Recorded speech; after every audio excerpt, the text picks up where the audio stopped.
Starting over is one of the hardest things a human being can do. Not because the new beginning is difficult, but because letting go of what's familiar feels like losing a part of yourself. This is the story of Ethan, a man who thought his life was over until he learned the psychology behind beginning again. Ethan was 34, and everything in his life felt like it was collapsing. A job that drained him, a relationship that ended without warning, a sense of identity that was slowly falling apart. He felt lost, as if the life he spent years building no longer belonged to him. He sat on a bench in a quiet park, hands clasped, mind heavy. How do you even start again, when everything inside you feels broken? He whispered to himself. He wasn't asking the world. He wasn't asking anyone. He was asking the silent part of himself that still hoped for something more. Psychologists say that the moment before a breakthrough always feels like failure.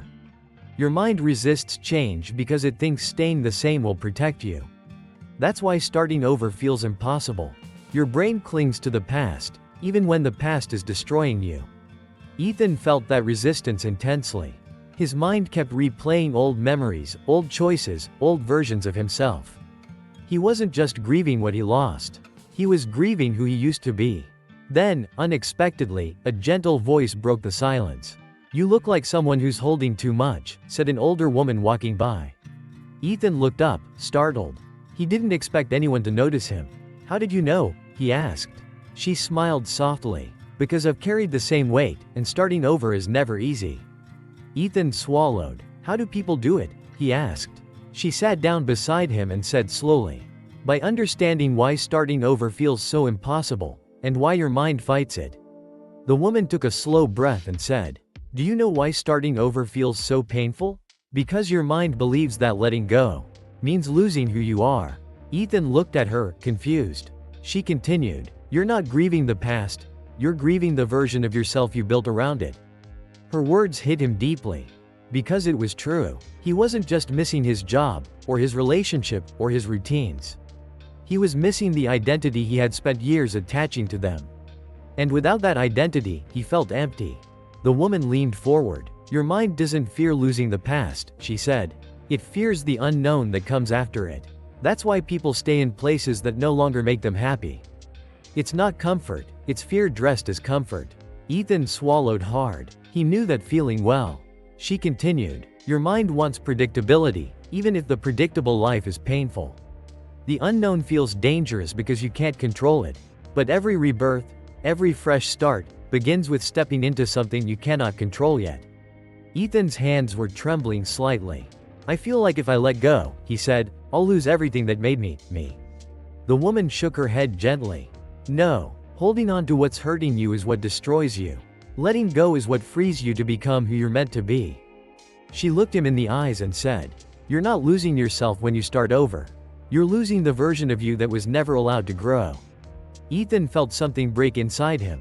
Quietly, but unmistakably. And if you've ever felt this way, if you've ever been scared to start again even when you knew you had to, tap the like button. Not for me, but for yourself, as a small promise that you're ready for the next chapter of your life. The woman stood up and smiled. "You think you're starting from zero," she said. "But you're not. You're starting from experience, from strength, from survival, from knowledge you didn't have before." Ethan felt his chest loosen, as if a weight he carried for months finally began to lift. Ethan stood up slowly. His heart felt heavy, but for the first time, clear. He had spent years running from himself, from his mistakes, from the truth he didn't want to face. He finally whispered, "I was afraid to start over, because I didn't want to admit that I needed to." The woman nodded softly. "The truth doesn't break you," she said. "It frees you. Ignoring it, that's what destroys you." Ethan looked at her with eyes that carried years of exhaustion. They began walking together, step by step, slow, steady, grounded. She said, "People stay stuck because they think identity is permanent. But identity is a choice, not a prison." Ethan felt those words echo inside him like a truth he always knew, but never allowed himself to accept. "You're allowed to become someone new," she continued. "You're allowed to rewrite your life. You're allowed to outgrow who you used to be." Her voice was calm, but powerful. "Don't let your past version decide your future." Ethan suddenly stopped, because in that moment, he realized something. The thing holding him back wasn't his past. It wasn't his circumstances. It was the version of himself he was too afraid to let go of. A version built from old memories and old pain. A cage made of familiarity. The woman turned toward him. Those barriers you feel, they're not real. They're mental shadows. Fear makes them look solid. Then she added softly, "You're stronger than the identity you're afraid to release." Ethan closed his eyes and took the deepest breath he'd taken in months. He felt something shift inside him. Not loudly, not dramatically, but with clarity. For the first time, he wasn't afraid of beginning again. He was afraid of staying the same. And if you've ever felt this moment, this quiet shift, this silent decision to stop surviving and start living, hit the like button, not as support for the channel, but as your promise that you're ready to step into a new beginning. Ethan walked toward a small pond near the edge of the park. The water reflected the colors of the setting sun, gold, pink, and fading amber. For a moment, he simply watched the ripples. Quiet, still, centered. He realized he wasn't the same person who sat on the bench earlier that day. Something inside him had shifted, and now he could finally feel it. The woman approached slowly. "Do you know what starting over truly means?" she asked softly.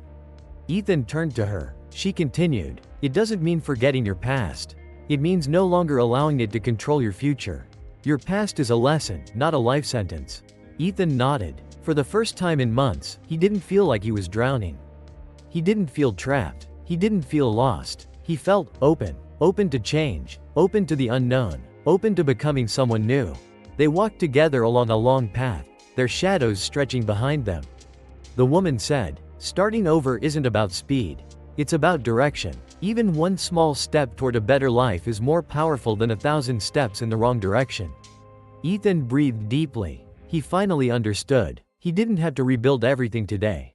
He just had to begin. Eventually, they reached a fork in the path. "This is where I go," she said, smiling. Ethan looked at her with gratitude shining quietly in his eyes. "Thank you," he whispered. "Don't thank me," she replied. "Thank yourself. You listened. You opened. You chose to begin again." Then she turned and walked away. Ethan stood alone again. But the silence felt different now, not empty, but empowering. He wasn't afraid of the path in front of him. He wasn't trapped by the path behind him. He finally understood what starting over truly meant. A chance to become the person he was always meant to be.